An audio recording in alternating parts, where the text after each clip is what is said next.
tushereke pamoja ushindi kwa ukombozi wetu. Tujitoe wenyewe, tusimame pamoja kulinda uhuru na umoja wetu. Enyi Bwana na binti wa Afrika, mwili wa jua, mwili wa anga, tuifanye Afrika mti wa uzima. Tuungane sote, tuimbe pamoja, kuenzi shikamano hatima yetu. Tujitoe wenyewe kupambana pamoja, uhuru na umoja vitawale. Enyi Bwana na binti wa Afrika, mwili wa jua, mwili wa anga, tuifanye Afrika mti wa uzima. Tuungane sote na tujibidishe kutoa kilicho bora kwa Afrika. Chimbuko la wanadamu, chemchemi ya utamaduni, tumaini letu wakati wa mafarakano. Enyi Bwana na binti wa Afrika, mwili wa jua, mwili wa anga, tuifanye Afrika mti wa uzima.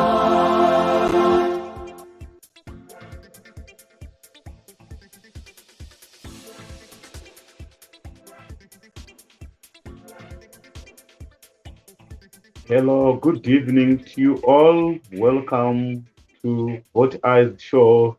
I know our viewers, you are used to get this show on a Sunday. Unfortunately, that Sunday we couldn't give you the show, but we thought and we felt that we can't let you down. We should have to do it. Although the advert was slight like that, we are here. And I want to thank my producer behind the scene, Hussein Baya. Today I have a new producer. You normally hear me talking of Dennis Bongole. Today I have Hussein. And I want to encourage you, all our viewers, that every time we go online, we should actually be notified. And how are you going to be notified? Subscribe to our YouTube page, Humanist TV Africa. Subscribe to our Facebook page, Humanist TV Africa.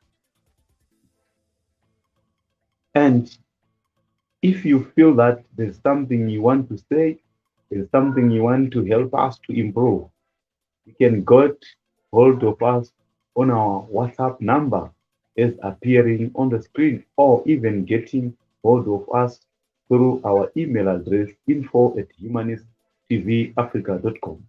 Please don't enjoy this show without subscribing to our pages. Today, our topic is an interesting topic.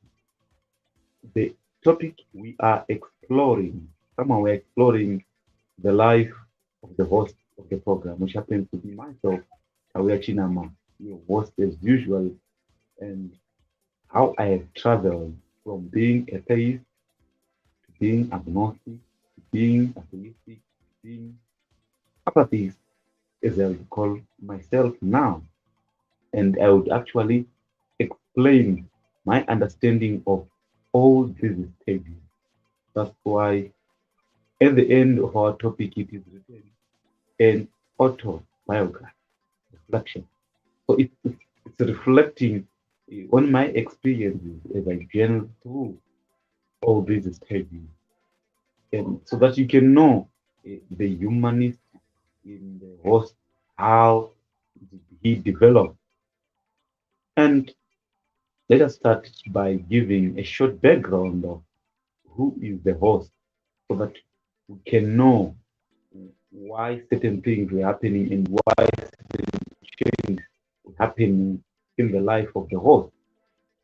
I was born in the west, in the southern west part, southwest part of Zimbabwe, in the state of Bulawayo. They normally nickname it a state of kings and queens. I was born to people who belong to two different religious views. Mm, I need to perfect my voice. It belongs to two world views when it comes to religion. My father is purely a traditionalist, though he was later on baptized in the Catholic Church. He was baptized not because he was willing to be baptized. I will say why he was baptized, even if I was not willing to be Catholic.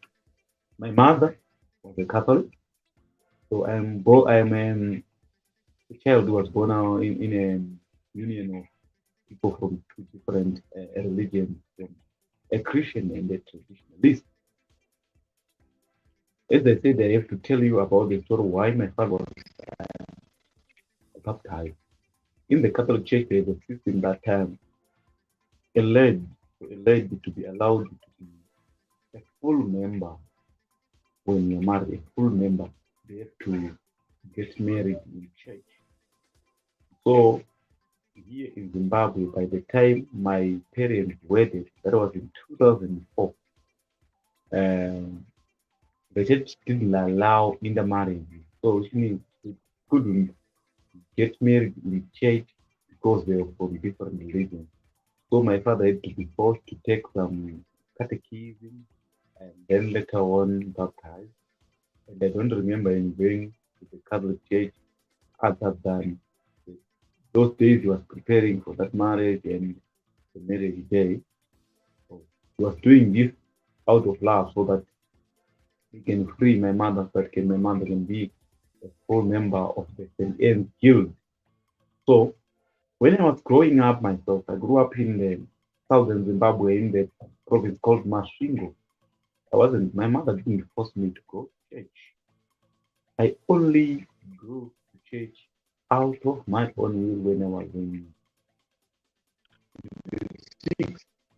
I think I was 12 by then in 2004, where I was also learning to be baptized and doing catechism. But I later on dropped because I couldn't find it interesting for me. Then go on, then I then proceeded again in 2010 and baptized with the name John. And interestingly, one of my favorite birds is an eagle. And I normally call myself an eagle eye. And the name I was baptized with, John. John is represented by an eagle in the Christian circles. I am giving all this background so that you understand some of the things and you understand why your host loves particular things, particular animals.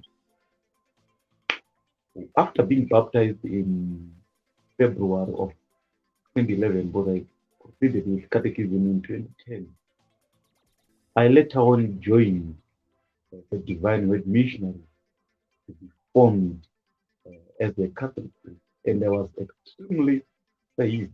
By extremely theist, I mean I was extremely religious person, extremely a believer who was actually seeing a future as a Catholic priest, and I was interested in ecumenism, the unity of religion and churches. So I joined, and I was, if I'm to use the language of militant atheists of our days, I can say by then I was foolishly religious.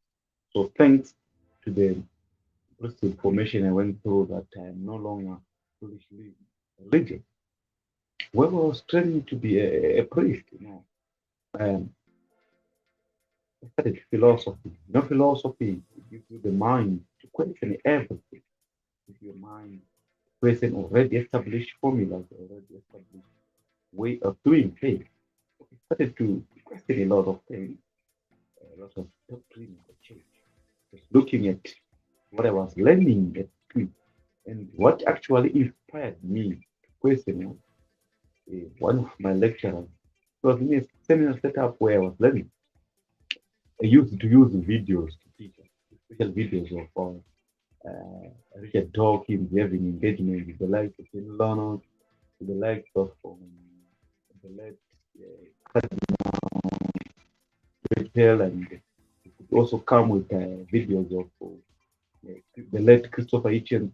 So I fell in love with science and how science is being done. That is how I journeyed from being an atheist, from not from being an atheist, from being a theist, from being an agnostic. I started to doubt a number of religious doctrines. I started to doubt a lot, and I was so clear about it that some of my classmates, when I was studying theory, they would actually joke calling me the atheistic priest. Oh, wow. Though I was not a priest, that's the thing I know. When you're a student of a particular profession, you can jokingly talk as if you're already professionals of that particular profession. Then I became agnostic. Then I also faced evils like racism and warfare, which also further worsened my situation. For I used to thought that maybe the church is a perfect place where you could not find people who are racist, where you could not find people who are tribalist. I faced some tribalism, though not much, but racism I faced it a lot. Then when I just finished philosophy, when I took a year to reflect, my agnosticism morphed into atheism. And there was, at that time, I was militant of any other atheist you can think of, touching religious people, not thinking of any consequences.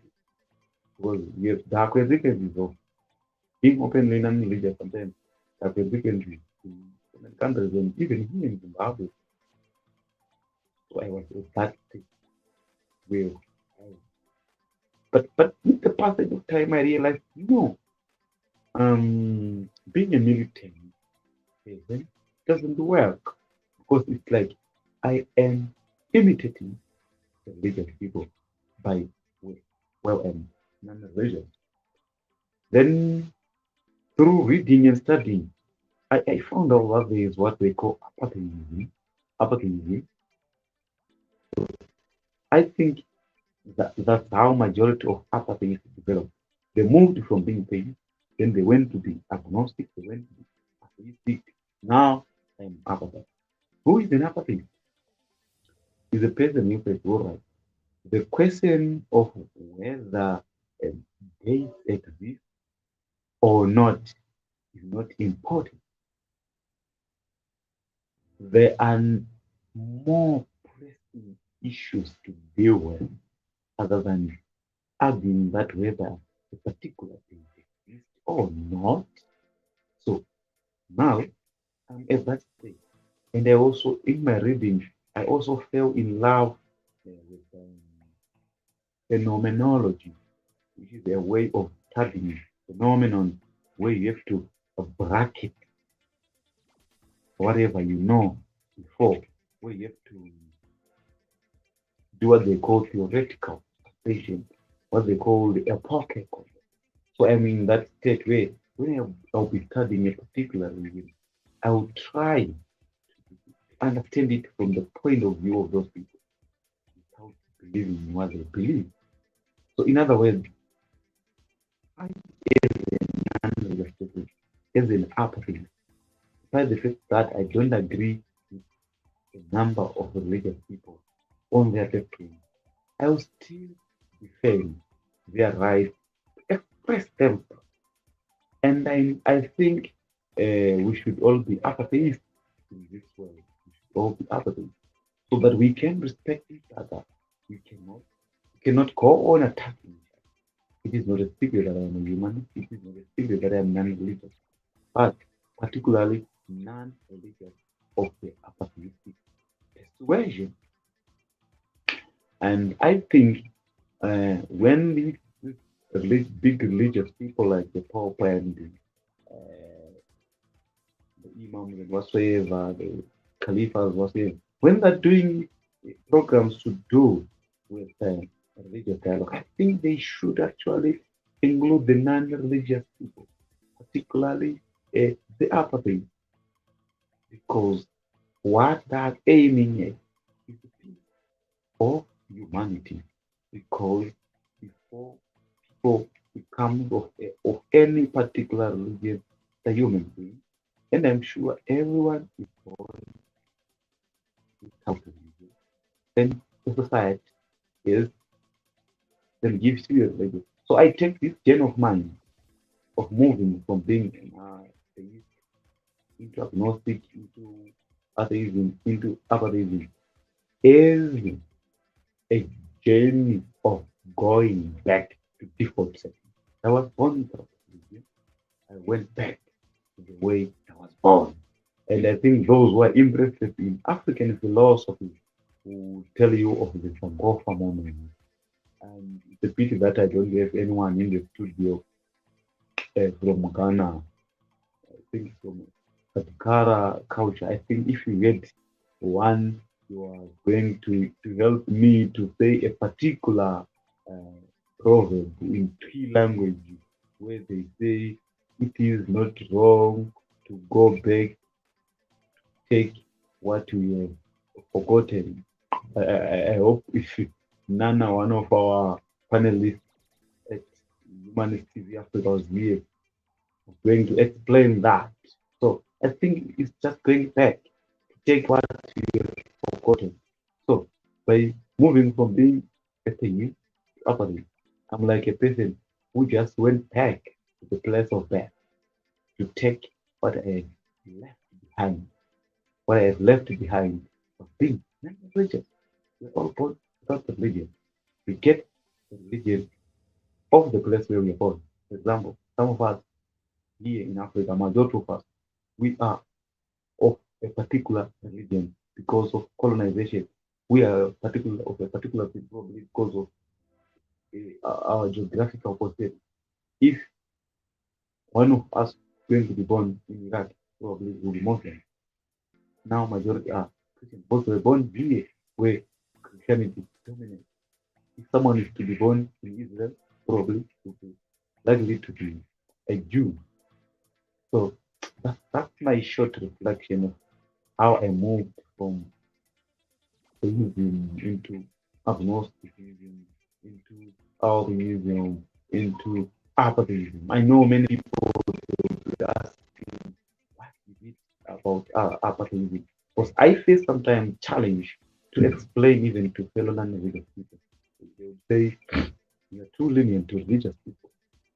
I have a good friend of mine, a local humanist, who normally engages me on WhatsApp and or in inbox on Facebook, accusing me of being a closet religious because I say I'm apatheist, and he accusing me of being too so to the religious people. Yeah, that's fine.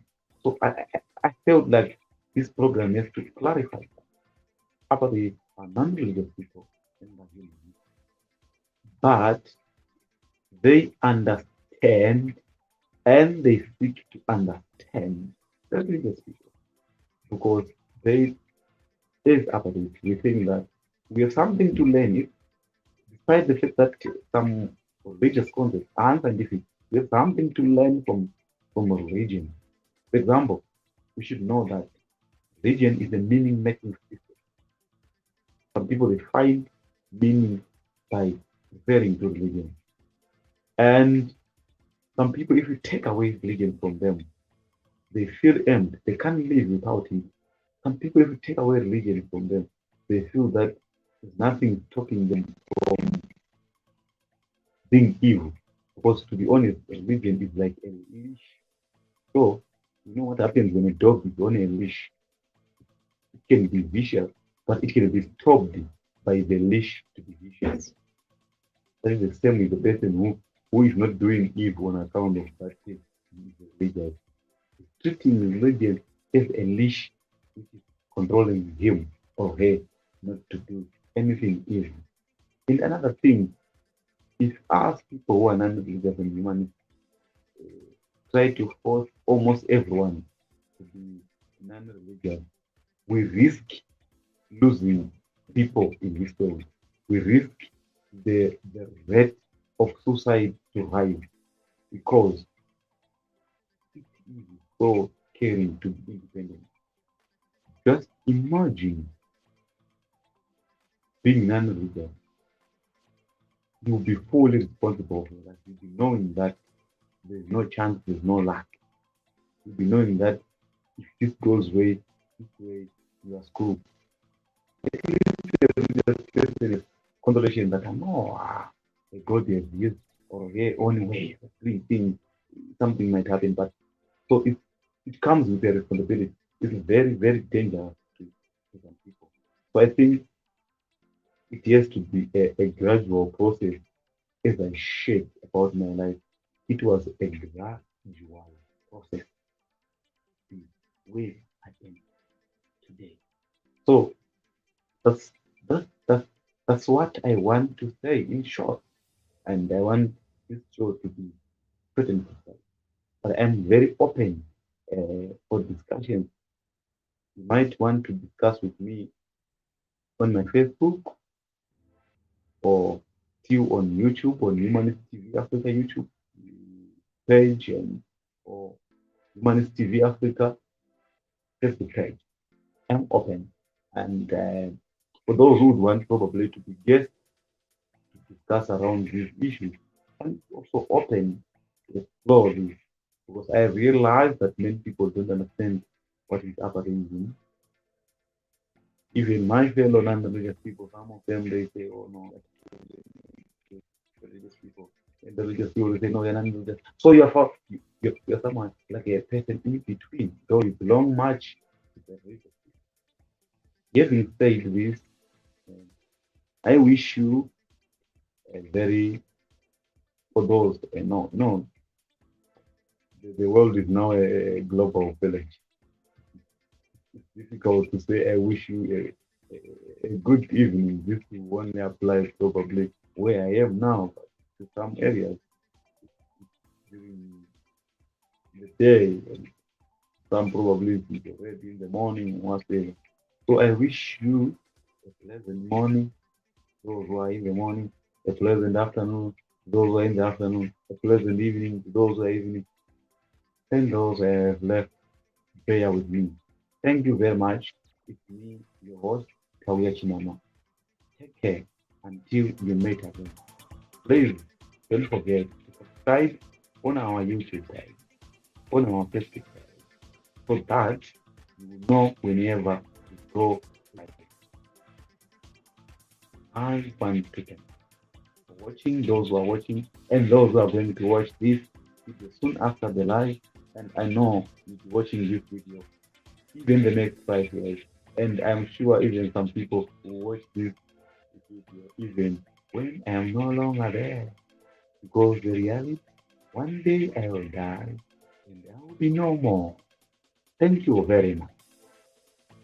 I would like also to thank Hussein Baya, my producer. Thank you, my producer. Keep it up. I know where you are. You are 1 hour ahead of me. Thank you for sacrificing your sleep and give me the opportunity. And I also thank Kato and the gang. They gave me their slot after I failed to present this program on Sunday. Thank you. I hope Kato and the gang will keep on giving me their slot at least probably 3 times a week, but we can have this hot ice show with me, the Igwai, Tauya Chinama. Thank you very much.